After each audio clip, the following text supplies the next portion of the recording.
រះលើមេឃាសត្វចាងនិនទ្រាស្រែកអើងកងអារុនរឿងរាំងលើមេឃាសត្វចាងនិនទ្រាស្រែកអើងកងពោពេជ្រពោពូលនឹងត្រយង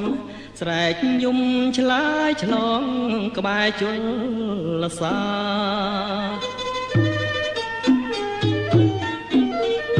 ពេលព្រឹកព្រះសង្ឃឆាន់បបអីសីស្លៀកស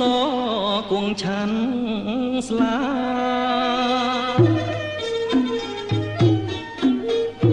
ពេលព្រឹកព្រះសង្ឃឆាន់បបអីសីស្លៀកសគង់ឆាន់ស្លាហេតុនេះអញជើញញាតិទេកា